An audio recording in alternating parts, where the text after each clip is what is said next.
Fala, Paulinho, bom dia pra você, seja mais uma vez bem-vindo, cara. Antes de qualquer coisa aqui, deixa eu dar um depoimento pessoal sobre você, cara, porque eu admiro pra caceta o seu trabalho, de verdade. Porque em momentos difíceis como esse, momentos complexos, que por muitas vezes é necessária uma posição, a gente vê por muitas vezes as pessoas indo na onda do presidente da República. E aí falando o seguinte, não, se o presidente da República falou, tá falado, ponto final.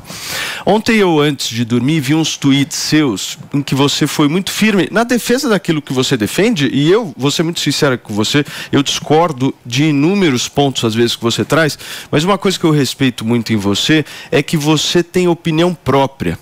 E eu acho que a gente precisa cultivar isso na sociedade. As pessoas, elas precisam ser críticas e terem aquilo que elas pensam como o grande norte da história, independente se isso for positivo ou se isso for negativo para determinado político. Então eu queria passar a palavra para você fazendo esse testemunho, porque ontem eu achei muito precisa a sua avaliação de alguém que tem opinião própria e acabou, meu. É isso que eu penso, vocês gostem bem, vocês não gostem, também tá tudo bem.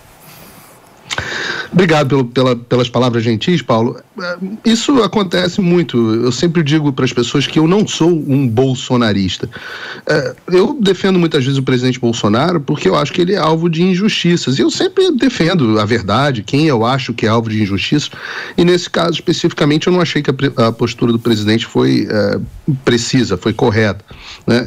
E é interessante porque eu já deixei muito claro aqui várias vezes.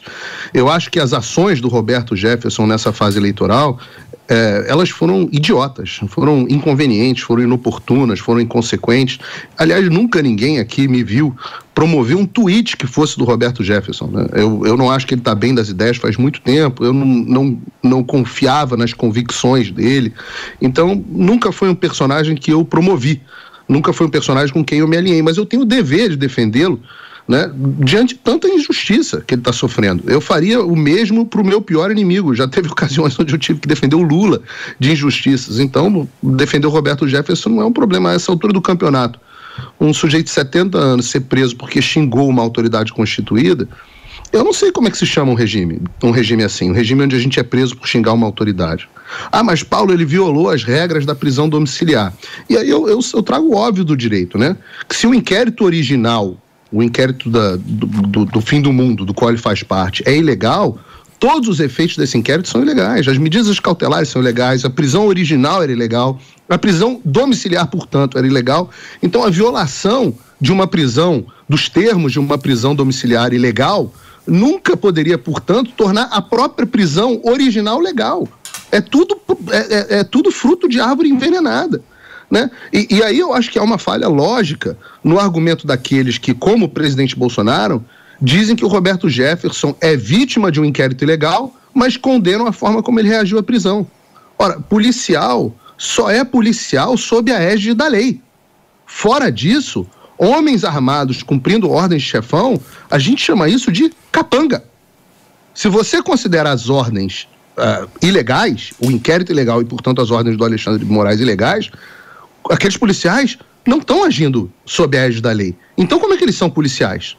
É uma fala lógica, né? Eu jamais, em sã consciência, recomendaria que alguém agisse dessa forma. Mas, a essa altura, nenhum policial pode dizer, Paulo, que desconhece a ilegalidade dos atos desse inquérito. Quando eles cumprem uma ordem desses inquéritos, eles não estão mais agindo por dever funcional.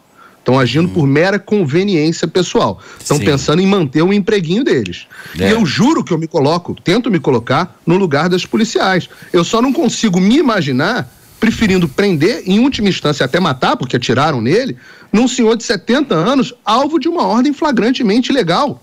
Não dá para preferir isso a simplesmente me negar a cumprir essa ordem. Não tem um constrangimento da polícia? Num dos vídeos que estão aí na internet dos policiais conversando, parece que há um constrangimento, mas não o suficiente para que eles não cumprem a ordem.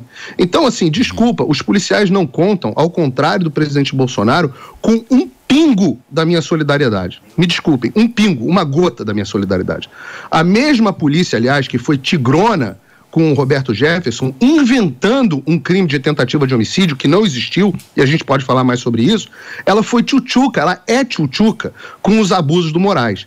Isso, para mim, é o oposto da coragem que a gente espera de um agente da lei.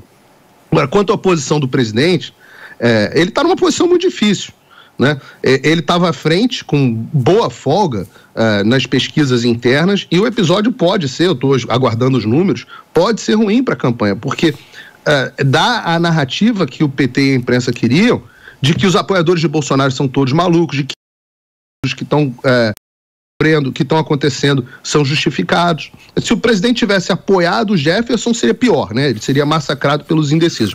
Mas quando ele ataca o Jefferson, ele comete uma injustiça que desagradou a muitos dos eleitores do presidente. Eu não acredito que a ponto de tirar voto, mas desagrada. O que eu acho que deveria ter feito, então?